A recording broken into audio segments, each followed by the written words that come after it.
नमस्कार। आप देखना चालू कर चुके हैं न्यूटन फिजिक्स ऐप पर।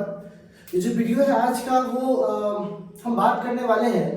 आज हमारा पूरा कंसंट्रेशन होगा एक ऐसे टॉपिक पर जिस टॉपिक का नाम है मैग्निफिकेशन का एप्लीकेशन। अब जो बच्चे कंटिन्यूअस क्लास में भी हाल फिलहाल में पढ़ रहे थे वो आप ज़्यादा टेंशन मत लीजिए क्योंकि हम सबको साथ लेके चल रहे हैं। तो कल बस आखिरी लेक्चर आएगा और स्नेल्स लॉ रिफ्लेक्शन वगैरह खत्म हो जाएगा। परसों से आपके लेक्चर सबके लेक्चर एक साथ कंटिन्यूअस चलेंगे, ठीक है ना। तो वहां से न्यूमेरिकल्स वगैरह को डील अच्छा से करेंगे, ठीक है। खैर, अब हम लोग एक बात करने वाले हैं कि अभी हम लोगों को वहां तक पहुंचने के लिए केवल कल भर का वेट करना पड़ेगा, ठीक है। तो अब हम लोग क्या करने वाले हैं, मैग्निफिकेशन जो हम लोगों ने पढ़ा था, क्योंकि ये हमारा लेक्चर नंबर शायद 14 है, ठीक है, लेक्चर, ठीक है। ये हमारा लेक्चर नंबर 10 हो गया था, 11 हो गया था, अब ये 12 है, ठीक है। लेक्चर नंबर 12 है और जो चैप्टर है उसका नाम है रे ऑप्टिक्स, ठीक है ना, रे ऑप्टिक्स, ठीक है। तो आपने इस सारी जानकारी को देख लोगे। अब सवाल यहाँ पर आता है कि आज हम लोग को क्या करना है। तो आज हम लोग को बहुत कुछ पढ़ना है, ठीक है, और बहुत इंटरेस्टिंग भी चीजें को पढ़ना है। सबसे पहला चीज, अगर आपको पढ़ाई शुरू से आप कर रहे हो चीजें आपको इंटरेस्टिंग लगेगी। अगर आप ऐसे ही आके बैठ के पढ़ रहे हो कि चलो हम पढ़ लेते हैं, तो फिर आपको कुछ भी पढ़ने नहीं पड़ेगा, कुछ दिन में बोर होकर भाग जाओगे, ठीक है। तो यही वाली बात है, शुरुआत से करो, रेगुलर करो। अब आज के बाद में बात कर रहा हूँ कि आज हम लोग क्या क्या पढ़ने वाले हैं। तो आज मैग्निफिकेशन का एप्लीकेशन, उसके बाद हम लोग क्या करेंगे, आज जो मिरर फॉर्मूला था 1/f = 1/u + 1/v, उसको ट्विस्ट करेंगे, उससे रिलेटेड टॉपिक्स को पढ़ेंगे। फिर हम लोग क्या करेंगे, न्यूटन फॉर्मूला पढ़ेंगे मिरर के लिए, एक्रोमेटिक पढ़ेंगे, एब्रिविएशन पढ़ेंगे, उसके बाद वेलोसिटी ऑफ इमेज पढ़ेंगे, ठीक है ना। वो सारी चीजें, यही कुछ चीजों का समावेशन है जो हम लोगों को पढ़ना है। तो चलिए आज हम शुरू करते हैं चीजों को।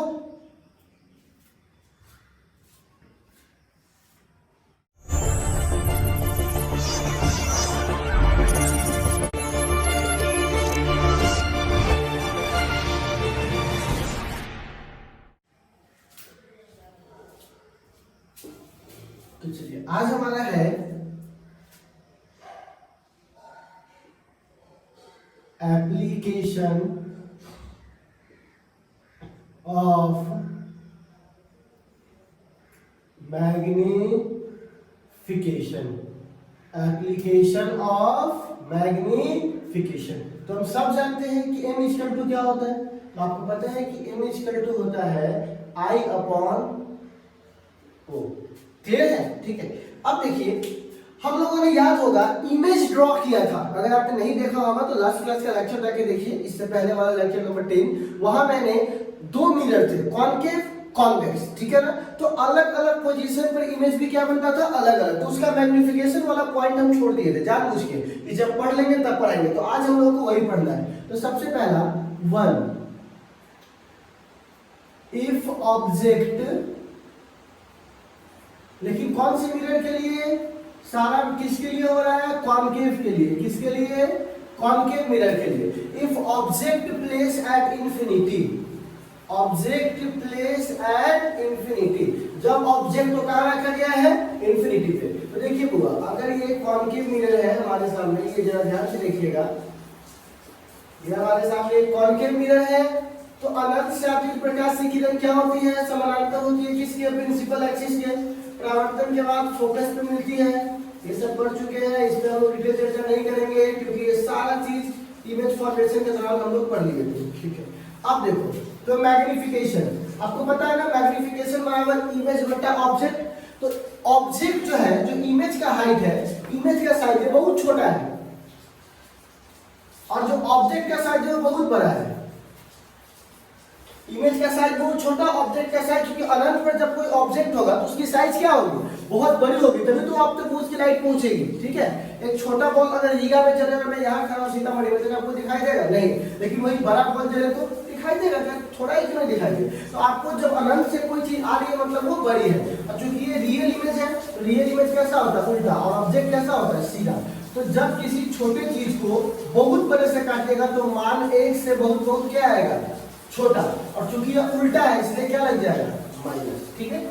जब छोटे संख्या को किसी बहुत बड़े संख्या से काटेगा तो मान 1 से बहुत क्या आएगा, छोटा, और देखिए उल्टा है इसलिए क्या लग गया, माइनस। तो m का मान कितना हो जाएगा हुआ, वेरी वेरी लेस देन -1, ठीक है। तो हमने इस कंडीशन में मैग्निफिकेशन प्राप्त कर लिया, ठीक है। अब second case, if object place between C and infinity, किसके बीच में, C और इंफिनिटी। जरा ध्यान दीजिएगा यहाँ पर,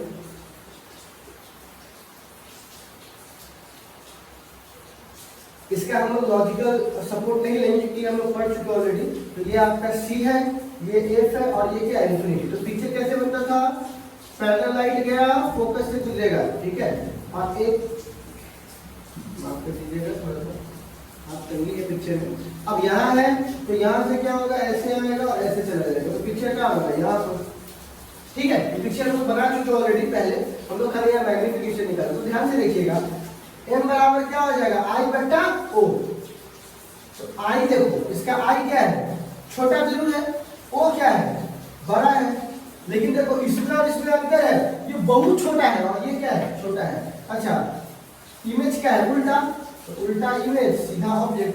तो उल्टा को सीधा, सबसे पहली बात ये देखिए, छोटा को बड़ा से काटिएगा तो एक से क्या आएगा, कम। यहाँ बहुत बहुत कम आया था, यहाँ केवल कम आएगा। उल्टा इसलिए क्या लग जाएगा, माइनस, ठीक है। तो m का मान पूछेगा तो क्या पूछेगा, लेस देन -1। ये बहुत इंपॉर्टेंट है ऑब्जेक्टिव्स के लिए और न्यूमेरिकल के लिए भी।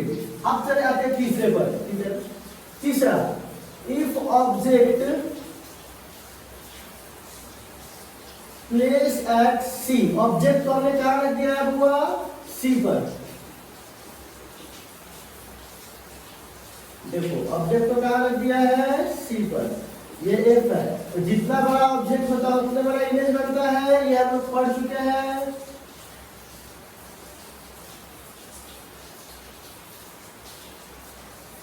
ठीक है, तो यहाँ m का मान बताइए, जितना बड़ा ऑब्जेक्ट उतना ही बड़ा इमेज। लेकिन ऑब्जेक्ट सीधा, इमेज क्या है, उल्टा, क्योंकि रियल इमेज क्या होता है, उल्टा, और ये सब रियल है। तो m बराबर तो 1 जरूर होगा क्योंकि दोनों बराबर है, लेकिन डायरेक्शन में क्या है, उल्टा, इसलिए क्या लग जाएगा, माइनस। तो m बराबर क्या हो जाएगा, -1। बड़ा इंपॉर्टेंट क्वेश्चन पूछता भी है कि m बराबर -1 कब होगा, तो जब ऑब्जेक्ट कहाँ पे होगा, C पर, ठीक है। अच्छा, चौथा, इफ ऑब्जेक्ट, आप थोड़ा और खस जाते हैं, बिटवीन C एंड F, कहाँ है होगा, C और F के बीच में। थोड़ा ध्यान से देखिएगा, C F है ना। तो यहाँ पे ऑब्जेक्ट है, तो इमेज थोड़ा ऐसा बनेगा, मतलब थोड़ा बड़ा बनेगा, थोड़ा भी बहुत बड़ा हो जाएगा थोड़ा सा।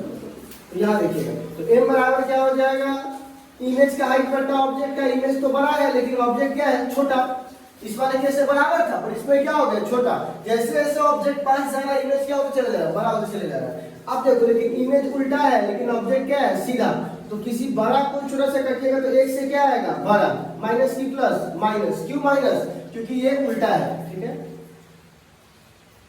कोई दिक्कत आपको नहीं होगा, ठीक है ना। अब आते हैं पांचवा, ठीक है। देखो, if object place at focus, object को हमने कहां रखा है बुआ, फोकस पे। तो देखिएगा ऑब्जेक्ट फोकस पर है, C F। तो आपको पता है ना, जब कोई ऑब्जेक्ट फोकस पर होता है तो उसका प्रतिबिंब अनंत पर बनता है, ठीक है। सॉरी, तो कहां बनता है, अनंत पर। अब एक बात बताइएगा, कहां बनता है, अनंत पर। तो एक बात बताइएगा बच्चों कि अनंत पर, अभी मैंने बोला था जो भी चीज अनंत पर है मतलब वो बहुत बड़ा होगा, बिल्कुल। तो एक बात बताइए, m बराबर क्या हो जाएगा, इमेज बहुत बड़ा और ऑब्जेक्ट छोटा। इमेज उल्टा की सीधा, रियल है तो क्या होगा, उल्टा। तो जब किसी बहुत बड़ा संख्या को बहुत छोटा से काटिएगा तो एक से बहुत बहुत बड़ा होगा, लेकिन प्लस की माइनस, माइनस। बहुत लोग इसको इन्फिनिटी भी लिखते हैं, क्योंकि बहुत बड़ा संख्या को बहुत छोटा से काटिएगा तो क्या लिखता है, इन्फिनिटी, माइनस की प्लस, माइनस। ये देखा है मैंने ऑब्जेक्टिव में, इसलिए मैंने लिख दिया। एक से बहुत बहुत बड़ा मतलब क्या होगा, अनंत, ठीक है। किसी बड़े संख्या को छोटा से काटिएगा तो, और यहाँ माइनस की प्लस, माइनस। क्यों माइनस, क्योंकि उल्टा है। तो माइनस क्या दिखाता है कि जब कोई चीज भी रियल मतलब इन्वर्टेड होगा, वास्तविक और उल्टा होगा तो उसके लिए क्या रहेगा, माइनस। ठीक है, यहाँ पर आपसे पूछेगा कि माइनस क्यों लिखते हो, तो क्या लिखिएगा, negative M show inverted image. कैसा इमेज, आप डरिए नहीं कि यहाँ पर टाइम मास्टर में लिखा हुआ तो दिक्कत नहीं है, क्योंकि सबका नोट्स आपको ऑलरेडी पीडीएफ के सॉरी मैंने लिख कर हैंड नोट लिख करके डाल दिया, ठीक है, तो वहां से आप नोट कर लीजिएगा। अब समझ लीजिए कि निगेटिव एम क्या दिखाता है कि इमेज कैसा है, इन्वर्टेड। अब सवाल आता है, अब हम कहाँ रखेंगे, पोल और फोकस के बीच में। छठा number, if object place between F and P, कहाँ रखा गया है, एफ एंड पी। तो देखिएगा जरा सा, तो अगर मान लीजिए ये कॉन्केव मिरर है, फोकस एफ है, ये पी है, मैंने बीच में रख दिया, तो ऐसे जाएगा, ऐसे चला जाएगा, और ऐसे जाएगा, ऐसे चला जाएगा, कहीं मिलेगा, कहीं नहीं मिलेगा। तो जो इस दुनिया में नहीं मिलता है वो दूसरी दुनिया में, पूरी कहानी ऑलरेडी पिछला वाला है, खाली यहाँ पे रिवीजन करवा रहे हैं। ठीक है, तो अब आपसे मैं सवाल पूछता हूँ, एम बराबर, तो एम की वैल्यू क्या आ जाएगी, इमेज बड़ा है तो इमेज बड़ा हो गया, ऑब्जेक्ट छोटा हो गया, लेकिन इमेज सीधा है क्योंकि काल्पनिक प्रतिबिंब है और ऑब्जेक्ट भी सीधा है, तो m का मान कितना हो जाएगा, m बराबर, तो सबसे पहली बात m ग्रेटर देन 1 होगा, क्योंकि इमेज बड़ा है और ऑब्जेक्ट क्या है, छोटा, तो बड़ा को छोटे से काटेगा तो 1 से बड़ा, प्लस की माइनस, प्लस, ये एकमात्र प्लस आया है, ठीक है, ये क्या है, प्लस, क्यों प्लस है, क्योंकि ये क्या है, सीधा है। ठीक है, तो यहाँ पर हमने कौन सा सारे सिनेरियो को पढ़ लिया है, कॉन्केव मिरर को। अब हमारे पास कौन सा मिरर है बच्चा, कॉन्वेक्स मिरर। कौन सा मिरर, कॉन्वेक्स। और कॉन्वेक्स में वो है वगैरह, हालांकि लोग बहुत पढ़ा रहे थे लेकिन एक ही जगह पर काम चल जाता है। ठीक है, तो कॉन्वेक्स में if object place at principal axis, अब प्रिंसिपल एक्सिस, अब वो फोकस पे हो सकता है, सी पे हो सकता है, सब का मान नहीं किया है, क्योंकि मान तो निकाल नहीं रहे हैं ना, हम तो क्या निकाल रहे हैं, एजम्पशंस निकाल रहे हैं ओवरऑल। तो मान लो वो यहाँ पर कोई ऑब्जेक्ट रखा हुआ है, ठीक है, तो ऐसे गया, ऐसे चला गया, ठीक है, अब ये किस जगह पर है इंपॉर्टेंट नहीं है। दूसरा, ऐसे गया, ऐसे चला गया, क्या कहीं ये लाइट मिलेगा, कहीं नहीं मिलेगा। तो जब वास्तविक रूप से नहीं मिलेगा तो काल्पनिक से मिला देते हैं, समानांतर जाने वाली रेखा परावर्तन के बाद कहां पे मिलता प्रतीत हुआ, फोकस पर। ठीक है, इसको थोड़ा पीछे करेंगे, तो हमेशा जब भी लाइट आएगा फोकस के और पोल के बीच में बनेगा, फोकस और पोल के बीच में बनेगा। ये तो हम बता चुके कैसे बनेगा। तो एम बराबर, इमेज पहली बात छोटा है और ऑब्जेक्ट पहली बात क्या है, बड़ा है, क्योंकि ये काल्पनिक प्रतिबिंब में तो ये भी सीधा है, ये भी सीधा है, तो एम बराबर क्या होगा, तो m पहली बात 1 से छोटा होगा, क्योंकि इमेज छोटा ऑब्जेक्ट बड़ा है, प्लस की माइनस, तो प्लस, प्लस क्यों, क्योंकि ये क्या हुआ, सीधा। तो यहाँ पर एक पॉइंट आप और लिख लीजिएगा, पॉजिटिव m, जब m पॉजिटिव है इसका क्या मतलब हुआ, इमेज इज इरेक्ट, इरेक्ट मतलब सीधा। तो ध्यान से देखिएगा, जब m नेगेटिव आया था तो इमेज क्या था, इन्वर्टेड, और जब m पॉजिटिव है तो इमेज क्या है, इरेक्ट। इस बात को थोड़ा ध्यान में रखिएगा। तो ये हमारा क्या था, इमेज मतलब कि एप्लीकेशन ऑफ मैग्निफिकेशन, जिसकी मदद से हम अलग अलग सिनेरियो में हम m का मान अलग अलग कैलकुलेटेड कर सकते हैं। बहुत ही सिंपल सा लॉजिक से हमने काम किया इस पर कि इमेज छोटा ऑब्जेक्ट बड़ा, ये बहुत ही अच्छा लॉजिक है मैग्निफिकेशन को समझने का और ध्यान में रखने का। आपको बहुत कुछ ध्यान में रखना है, अगर आपको इमेज बनाना आता है तो आप इसको आराम से बिना रटे हुए भी आप इसको खुद से भी एग्जामिनेशन हॉल में बना सकते हो। ठीक है ना, तो आई होप कि आपको ये समझ में आया होगा। तो आप एक बार इसको नोट करना चाहे तो नोट कर दो, नहीं करना चाहे तो ऑलरेडी आपके पास मेरा नोट्स वहां पे पड़ा हुआ है, वहां से आप देख सकते हो। ठीक है, चलिए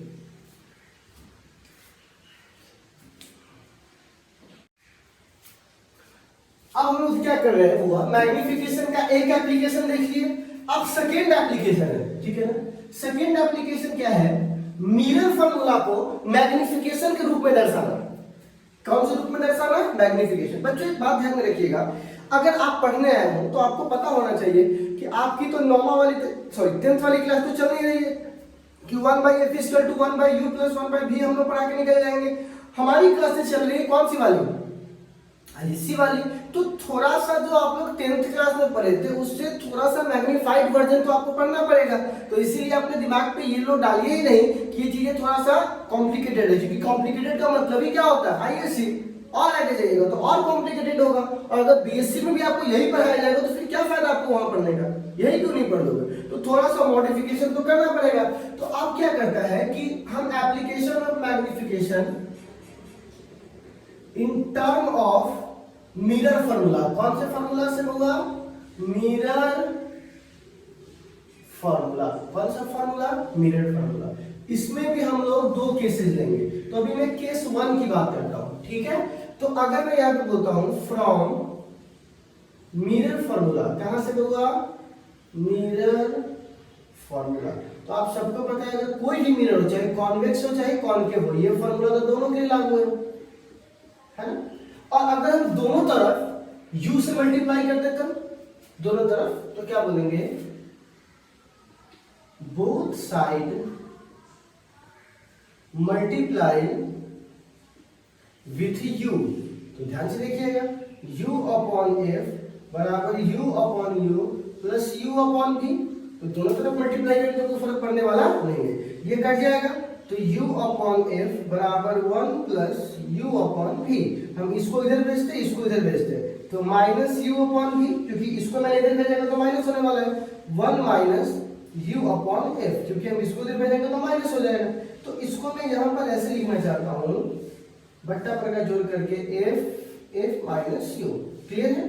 अगर मैं इसको पलटा देता हूँ तो यहाँ पर क्या होगा? माइनस v बट्टा u बराबर f बट्टा f माइनस u, क्योंकि हमने दोनों को पलटा दिया है। अगर इसको ऊपर भेजा तो इसको ऊपर भेज दिया, ठीक है? अब माइनस v बट्टा u को शायद आपको नहीं पता, हम लोग m बोलते हैं, याद है? मैग्निफिकेशन, है ना? कल ही मैंने बताया था माइनस v, इमेज की दूरी बट्टा ऑब्जेक्ट की दूरी, वही माइनस के साथ क्या होता है? m। तो m बराबर क्या फॉर्मूला होगा? f बट्टा f माइनस u। हो गया? ठीक है? तो आप देख रहे हो मैग्निफिकेशन किस रूप में आया है? फोकस और ऑब्जेक्ट के रूप में। इमेज तो है ही नहीं यहाँ पे, तो क्या बोलेंगे? इन टर्म ऑफ, किसके रूप में होगा? In term of f and u। किसके रूप में आया है? f and u। तो क्या इसके और भी केसेस हो सकते हैं? बिल्कुल। यहाँ पर केस सेकेंड देखिए, तो केस सेकेंड, ठीक है ना? केस सेकेंड यहां लिख देता हूं, केस सेकेंड। इसमें क्या है? इन टर्म ऑफ, यहां देखिए कौन सा रूप में था? In term of. तो यहाँ f तो जरूर होगा लेकिन v होगा, ठीक है ना? कैसे? तो मैं बताता हूं। तो पहले लिखिए तो सेम वाला बात, फ्रॉम मिरर फार्मूला। कौन सा फार्मूला? मिरर फार्मूला, ठीक है? तो 1 upon f is equal to 1 upon u plus 1 upon v, ठीक है? हम दोनों तरफ v से मल्टीप्लाई कर देंगे, ठीक है ना? तो क्या लिखेंगे? Both side multiply with v। तो v अपॉन f बराबर v upon u plus v upon v। तो यहां से कैंसिल हो जाएगा, तो v upon f is equal to v upon u plus 1। अब हम इसको इधर ले आएंगे और इसको उधर भेज देंगे, तो v अपॉन u माइनस के साथ 1 माइनस v अपॉन f, ये उधर जाएगा तो माइनस। तो माइनस v बट्टा u को हम लोग क्या बोलते हैं? m बोलते हैं, m 1 माइनस v बट्टा f, ठीक है? तो एक तो ये आ गया, या इसको थोड़ा और मैग्नीफाई कीजिएगा, मॉडिफाई कीजिएगा, तो बट्टा बट्टा जोड़ कर लीजिए, ठीक है? तो आप देख रहे हो यहाँ पर कि हमने मैग्निफिकेशन को, मतलब मिरर फार्मूला को किस रूप में बदल दिया है? मैग्निफिकेशन के रूप में। बड़ा इंपॉर्टेंट है, काम आएगा। आप देखिएगा न्यूमेरिकल बहुत सारे इसमें 10-15 न्यूमेरिकल होगा इस पर। तो क्या है कि मिरर फार्मूला को हमने बदल दिया मैग्निफिकेशन के रूप में। देखिए, एक बार f और u के टर्म में और एक बार f और v के टर्म में, ठीक है ना? तो आई होप कि आपको ये मॉडिफिकेशन समझ में आया होगा, ठीक है ना? तो आप एक बार इसको नोट कर लीजिए, फिर हम लोग आते हैं इसके और वेरीफाइड फॉर्म में, ठीक है? ठीक है? तो जब एप्लीकेशन ऑफ मैग्निफिकेशन हम लोग खत्म कर लिए, तो अब हमारे पास है न्यूटन फार्मूला, ठीक है? कौन सा फार्मूला है? Newton formula.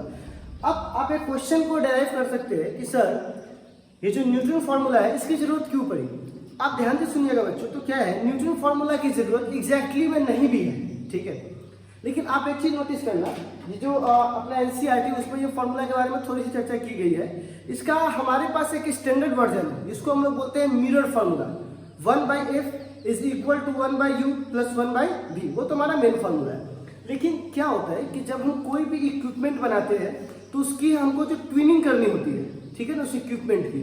तो जितना आसान फॉर्म होगा फॉर्मूला का, उतना ज्यादा हम उसको एप्लीकेशन में, प्रैक्टिकल लाइफ में ला पाएंगे, ठीक है।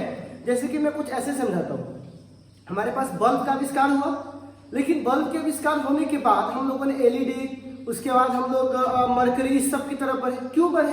क्योंकि सुविधा के लिए बढ़े, हमारे पास बल्ब भी तो था।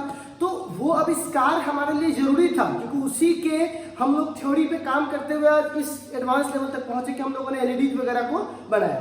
पर अब मेरा सवाल है, इसी प्रकार जो हमारे पास मेन फॉर्मूला है उसको हम लोग क्या बोलते हैं? 1/f is equal to 1/u plus 1/v। लेकिन अब हम क्या कर रहे हैं, उसको थोड़ा ट्विनिंग कर रहे हैं, और ट्विनिंग करके न्यूटन साहब ने क्या किया, एक बहुत ही सिंपल फॉर्म आपको दिया है, ठीक है ना। तो सिंपल फॉर्म क्या है, चलो इसको दिखाते हैं। तो हमारे पास एक फॉर्मूला है, थोड़ा सा हमारे पास बहुत सारा मार्कर आ चुका है, ठीक है, आई होप कि आपको दिक्कत नहीं होगा। तो हम लोग बात करने वाले हैं न्यूटन फॉर्मूला ऑफ, या फिर लिखेंगे न्यूटन फॉर्मूला फॉर मिरर। किसके लिए होगा? मिरर के लिए न्यूटन फॉर्मूला। एकदम सिंपल फॉर्म है, इसका डेफिनेशन, इसका फॉर्मूला से इसका डेफिनेशन बनेगा। पहले इसके फॉर्मेट को समझते हैं, ठीक है बच्चों। तो देखिए, ये हमारे पास एक मिरर है, हमने एक मिरर लिया है, और ये कॉन्केव मिरर है।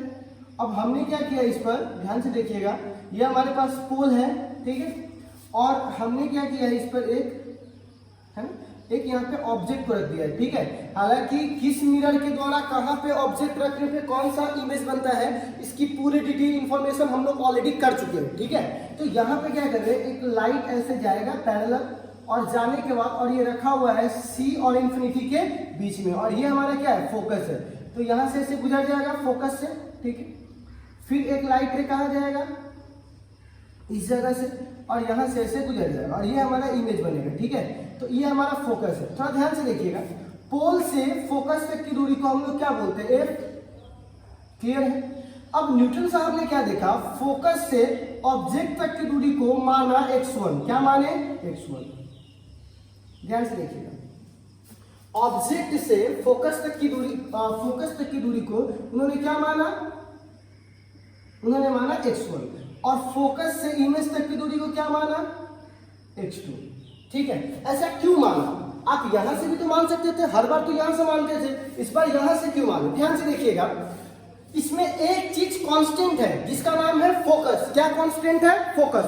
फोकस कांस्टेंट है, लेकिन कौन सा चीज कांस्टेंट नहीं है, वो बदलने वाला चीज है ऑब्जेक्ट का पोजीशन। अब ऑब्जेक्ट का पोजीशन बदलेगा तो लाजमी सी बात है कि इमेज का भी पोजीशन बदलेगा।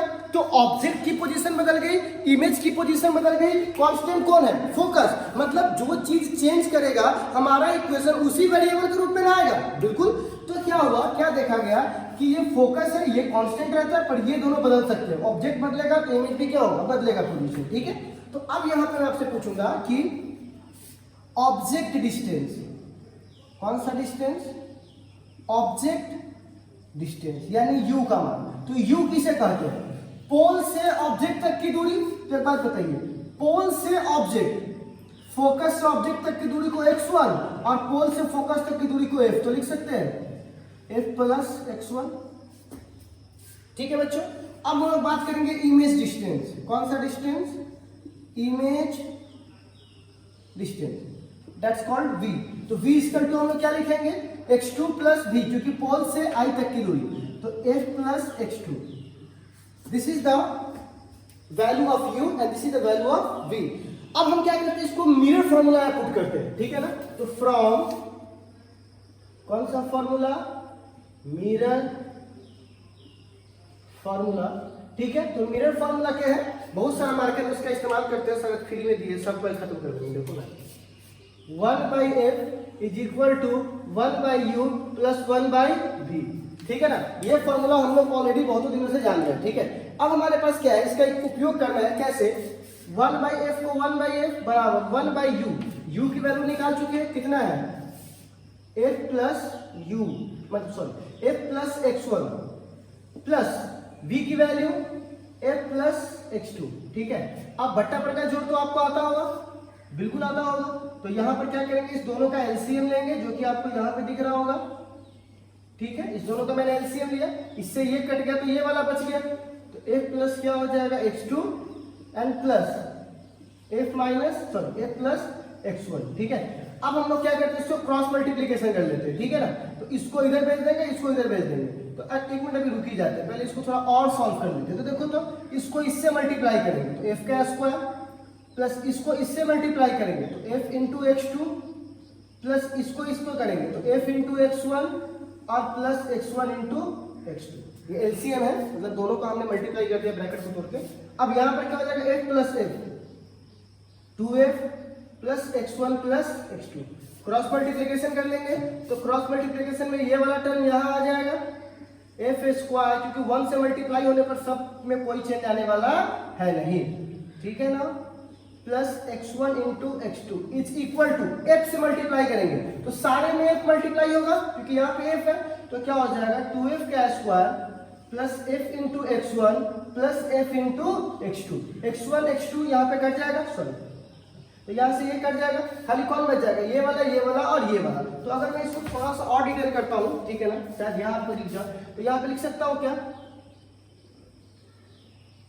x1 x2 is equal to 2f square minus f square, ठीक है। तो यहाँ पे मैं लिख सकता हूँ क्या,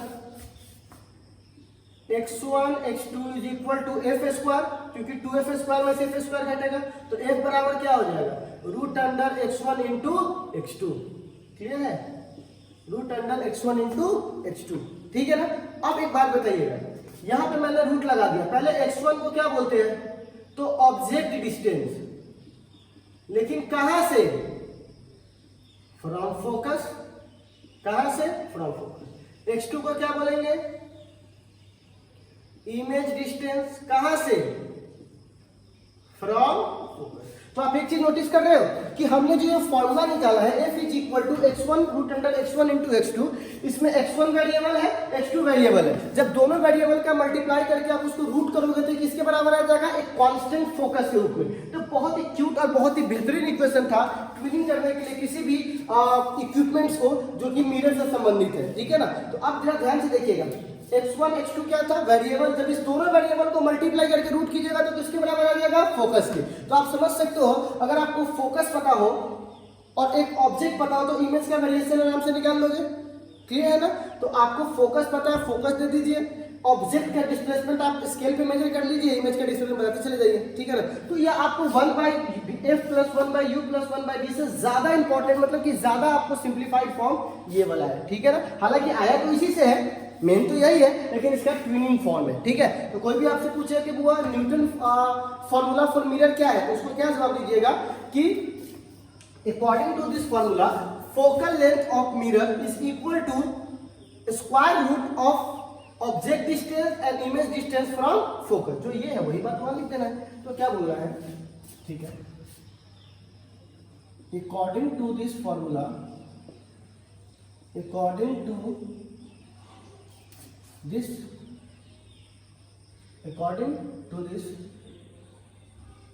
formula focal length, कौन सा लेंथ बाबू, focal length of mirror is equal to product of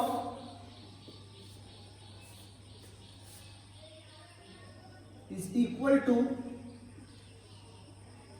a square root of product of image distance and object distance, कौन सा डिस्टेंस, ऑब्जेक्ट डिस्टेंस फ्रॉम, कहां से हुआ, फ्रॉम फोकस, ठीक है ना। इसी को हम लोग क्या बोलेंगे वो, न्यूटन फॉर्मूला फॉर मिरर। तो आई होप आपको ये बहुत ही सिंपल फॉर्म है जो आपको समझ में आया होगा। तो चलिए आप एक बार इसको नोट कर लीजिए, हालांकि नोट नहीं भी कीजिएगा तो इसका कॉपी आपको ऑलरेडी लिखा हुआ मिल जाएगा, ठीक है। तो चलिए हम लोग और आगे बढ़ते हैं।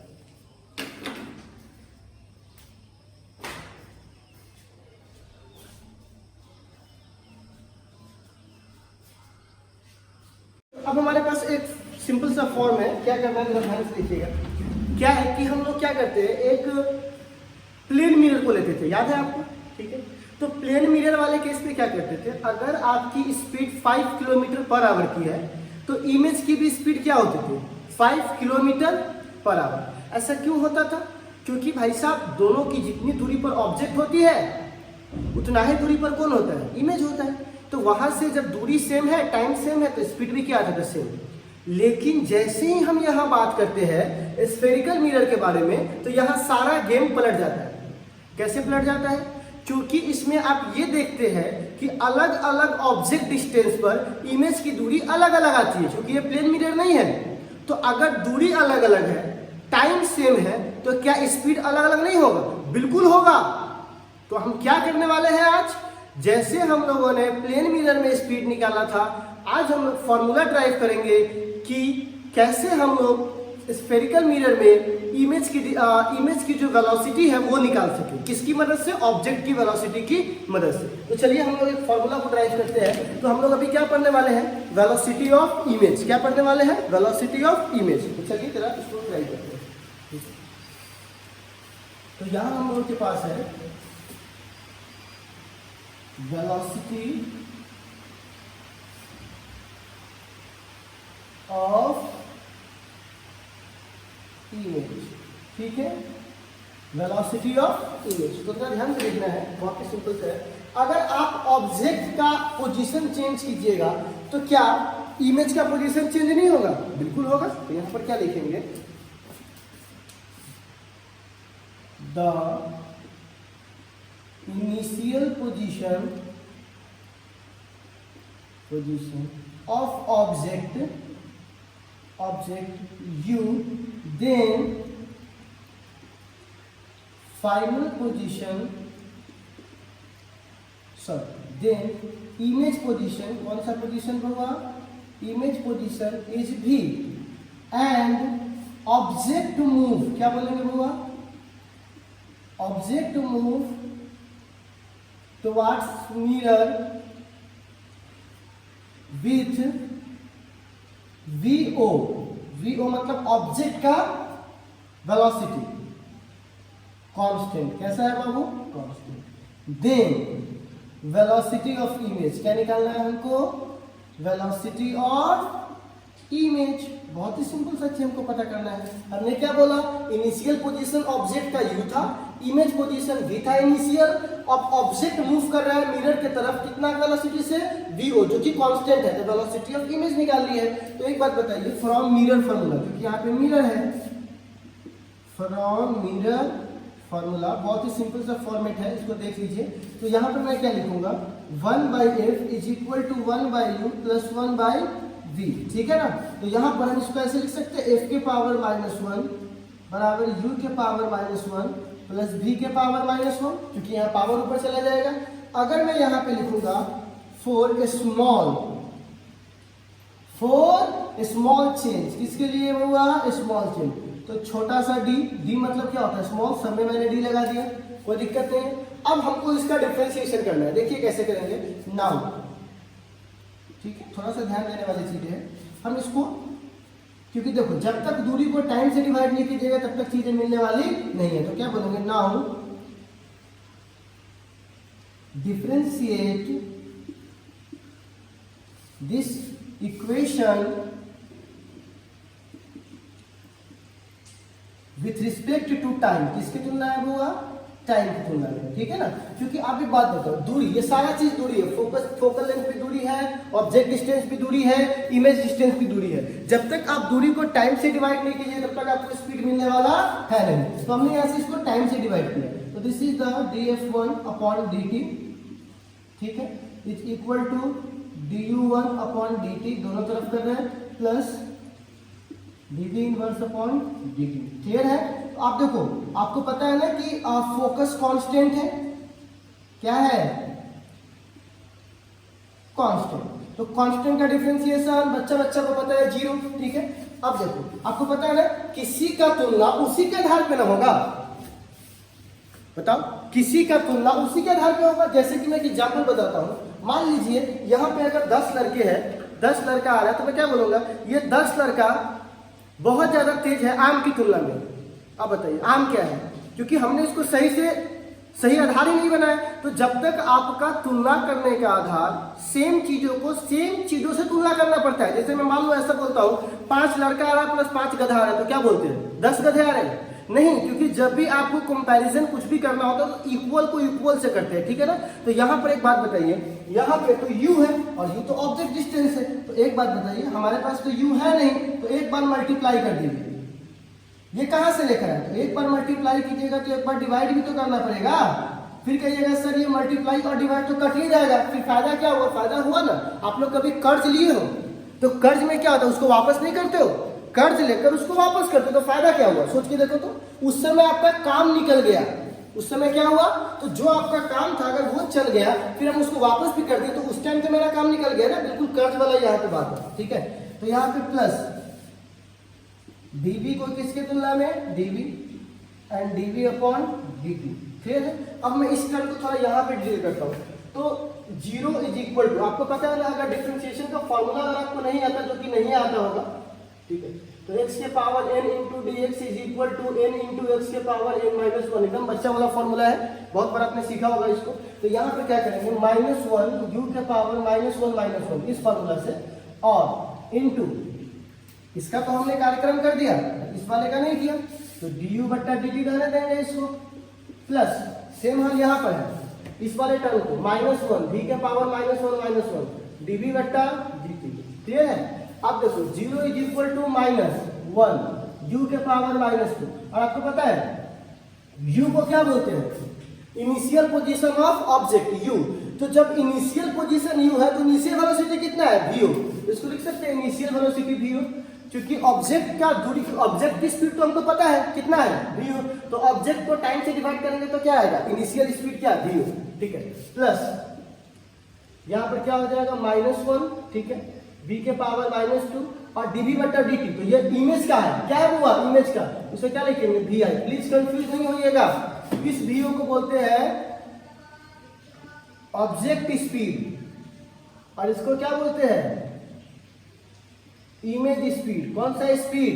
Image speed. इस u को क्या बोलते हैं? Object distance. क्या बोलते हैं इसको? Object distance. और इस v को क्या बोलते हैं? Image distance. तो सब में फर्क है, u v से चक्कर मत खा जाना, ठीक है ना। तो यहाँ पे क्या लिख देंगे? तो यहाँ पे -1 और u के पावर -2 है, नीचे जाएगा तो +2 हो जाएगा, and this is the v, minus plus minus multiply करेंगे तो 1 बट्टा v के पावर -2, नीचे जाएगा तो +2, यहाँ पे क्या लिख देंगे? vi, ठीक है। एक तरफ ये जाएगा तो प्लस हो जाएगा। ध्यान से देखिएगा, बहुत इंपॉर्टेंट चीज है। इसलिए देखो बुआ, जो बच्चे जेईई मेंस के लिए सोच रहे हैं, जो बच्चे नीट के लिए सोच रहे हैं, उसी के लिए इंपॉर्टेंट होगा। बाकी के सामने तो भैंस के सामने बीन बजाने के बराबर है, ठीक है। उनको तो कोई फर्क नहीं पड़ता, हल्का सा भारी हुआ निकल लिए। अरे भाई भारी वारी क्या होता है? अगर आपको 10th वाला चीज ही वापस इसमें पढ़ना है तो फिर इसको क्यों पढ़ रहे हो? 10th पढ़ लीजिए ना, फिर क्या फायदा इसको पढ़ने का। तो अगर आप चीजों को पढ़ रहे हो, मैं बार बार बोल रहा हूँ, चीजों को आप पढ़ रहे हो तो थोड़ा सा तो कॉम्प्लिकेटेड होगा, और अगर आप इंजीनियरिंग में जाओगे तो और कॉम्प्लिकेटेड होगा। फिर कहिएगा नहीं मैं वहां वो क्यों पढ़ूंगा, यही वाला पढ़ूं, तो फिर वहां इंटर में और वहां पे क्या फर्क रह जाएगा? कोई फर्क नहीं रहेगा। इसीलिए थोड़ा सा तो आपको कॉम्प्लिकेशन सहना पड़ेगा, ठीक है। तो 1/u² एंड vo, ठीक है। तो बताइए, तो vi क्योंकि हमको मान किसका निकाला था? vi का तो निकाला था। vi is equal to -v² upon u² and vo, and vi is equal to minus v बट्टा u को m बोलते हैं, तो स्क्वायर है तो क्या लिख देंगे? m², यानी मैग्निफिकेशन का स्क्वायर। तो एक फॉर्मेट तो ये हो गया और एक फॉर्मेट ये हो गया, ठीक है ना। तो ये हमारा vi का मान निकल गया। तो कोई पूछेगा इमेज की वेलोसिटी क्या होती है, तो बोलिएगा मैग्निफिकेशन का स्क्वायर इनटू v0, या v² बट्टा u² इनटू v0। v को क्या बोलते हैं? Image distance. u को क्या बोलते हैं? Object distance. v को क्या बोलते हैं? Object speed. क्लियर है ना। इस तो क्वेश्चंस भी मैं आपको दूंगा, लेकिन मैं इसका एक स्पेशल केस, ठीक है ना, special case for plane mirror. कौन सा मिरर के लिए? प्लेन। जरा मैं इसको प्रूफ कर देता हूँ। एक बात बताइए, प्लेन मिरर में v और u बराबर होते हैं कि नहीं होते? पता है आपको? जितना दूरी पर ऑब्जेक्ट होगा उतना ही दूरी पर इमेज बनेगा, तो कॉमन सेंस की बात है। तो बताइए, तो vi बराबर क्या होगा? -v² u² into vo। v से u कट जाएगा, क्यों? क्योंकि दोनों क्या है? बराबर है। तो बताइए vi बराबर क्या हो जाएगा? -vo। सही तो है। ऑब्जेक्ट के उल्टा कौन आता है? इमेज। जितना स्पीड से ऑब्जेक्ट आता है उतना स्पीड से इमेज। शुरुआत ही मैंने इससे किया था, अगर 5 किलोमीटर पर आवर से इमेज जा रहा है प्लेन मिरर में, तो ऑब्जेक्ट जा रहा है तो इमेज भी कितना से आएगा, सेम से आएगा, लेकिन डायरेक्शन क्या होगा, अपोजिट। ये इधर तो ये किधर, इधर, ठीक है ना। तो प्रूफ हो गया इस फॉर्मूला से। और हाँ एक बात और, बी आई और बी ओ, ठीक है ना, ये सारा डिस्टेंस कहां से मापा गया है, फ्रॉम मिरर, ठीक है ना। ऑल पैरामीटर्स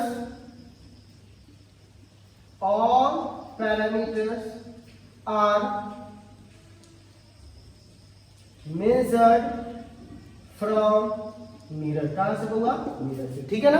तो मैं ऐसा क्यों बोल रहा हूं, क्योंकि अगर आप जा रहे हो 5 की स्पीड से, इमेज भी आ रहा है 5 की स्पीड से, तो किसकी तुलना में, मिरर की तुलना में एक दूसरे के लिए तुम्हारी स्पीड 10 हो जाएगी। तो यहाँ पे तुलना भी पता करना जरूरी है। तो हम किसकी तुलना में बात कर रहे हैं, मिरर। तो आई होप कि आपको ये समझ में आया होगा। इस पे बहुत अच्छा क्वेश्चन है जो हम लोग करेंगे, पहले आप एक बार इसको नोट कर लीजिए। ये सब चीजें नहीं है यार एनसीईआरटी में, और ये चीजों को पढ़ाना भी नहीं चाह रहा है, क्योंकि रीजन ये है कि इस पे क्वेश्चन तो बहुत हाई लेवल पे जाने के बाद पता चलेगा। तो हम इसको पढ़ा दिए हैं इसलिए क्योंकि आप थोड़ा सा ध्यान में रखो, ठीक है ना।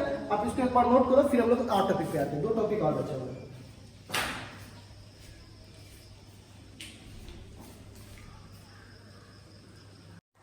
हाँ तो चलिए, हमारे पास 2 टॉपिक है जो आखिरी है, जिसको हम लोग बोलते हैं क्रोमेटिक एब्रिविएशन, ठीक है ना। इसको से बोलते हैं स्फेरिकल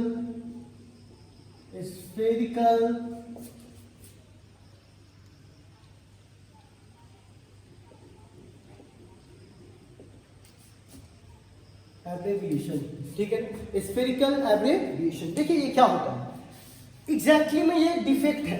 क्या है बुआ, एक डिफेक्ट है जो हमको आगे पढ़ाना भी है ह्यूमन आई में, ठीक है। तो ये डिफेक्ट क्या है, देखो बुआ, आपको पता है कि प्रकाश 7 रंगों से बना है, बिल्कुल पता है। तो होता क्या है कि 7 रंगों से बने होने के कारण सबकी तरंग दूरी अलग अलग होती है, ठीक है। तो अगर मान लीजिए कि वो 7 रंग का तरंग दूरी को अगर आप बहुत ज्यादा माइक्रो लेवल पे देखोगे, कौन से लेवल पे देखोगे, माइक्रो, मतलब बहुत ज्यादा आप उसको इतना ना छोटा कर दोगे कि वेव ऑप्टिक्स में चले जाओगे। मैंने एक बात बताया था, ऑब्जेक्ट बड़ा हो तो वेव ऑप्टिक्स, और ऑब्जेक्ट छोटा हो तो ऑब्जेक्ट बड़ा हो तो रे ऑप्टिक्स, और ऑब्जेक्ट छोटा हो तो वेव ऑप्टिक्स। तो अगर आप एकदम वेव ऑप्टिक्स में चले जाओगे तो क्या देखोगे, तरंग दूरी होने के कारण सबका फोकस क्या होने लगता है, अलग अलग। तो लेकिन होना क्या चाहिए, अनंत से आने वाली प्रकाश की किरण एक ही फोकस पर मिले। लेकिन जब आप व्हाइट लाइट को बहुत ज्यादा जूम करोगे तो उसमें 7 कलर का फोकस क्या होने लगेगा, अलग अलग मिलने लगेगा। तो क्या होता है, ऐसा प्रॉब्लम अगर बहुत ज्यादा आने लगे तो बोलते हैं कि उस पर डिफेक्ट आ गया, और बहुत कम आ रहा तो आप उसको इग्नोर कर सकते हो। तो कहा गया है कि जितने भी लाइट रेज है अगर सारे का फोकस एक जगह नहीं होता है परावर्तन के बाद, तो उसी हम लोग दोस्तों उसी डिफेक्ट को हम लोग क्या बोलते हैं, स्फेरिकल एब्रिविएशन, ठीक है। यहाँ पे बोलेंगे जैसे कि मान लीजिए यहाँ पर एक ऑब्जेक्ट है, ठीक है, लेकिन मिरर है, तो ये यहाँ पर आया और यहाँ पे मिल गया, तो क्या बोलते हैं, सारे का फोकस एक ही जगह है। लेकिन अगर ऐसा हो, ठीक है, कि यहाँ पर लाइट्स आ रहे हैं, यहाँ मिल गए, ये लाइट्स आया यहाँ मिल गया, फिर दूसरा लाइट आया यहाँ मिल गया, दूसरा लाइट आया यहाँ मिल गया। अगर ऐसा होना चालू कर दे, कितने फोकस हो गए, 2 फोकस हो गए, क्या हो गए, 2 फोकस। इसी दोस्त को हम लोग क्या बोलते हैं, स्फेरिकल एब्रिविएशन। क्या बोलेंगे, if light rays have not one focus after reflection through mirror, this defect is called इसी डिफेक्ट को हम लोग क्या बोलते हैं हुआ, स्फेरिकल, ठीक है, एब्रिविएशन, ठीक है। और ये सबसे कम किसमें पाया जाता है, इसमें मैक्सिमम, और सबसे कम पाया जाता है, ठीक है ना,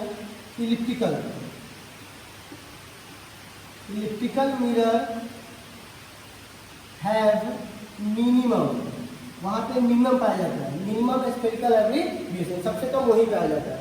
अब एक आखिरी टॉपिक है जिसको बोलते हैं ग्राफ।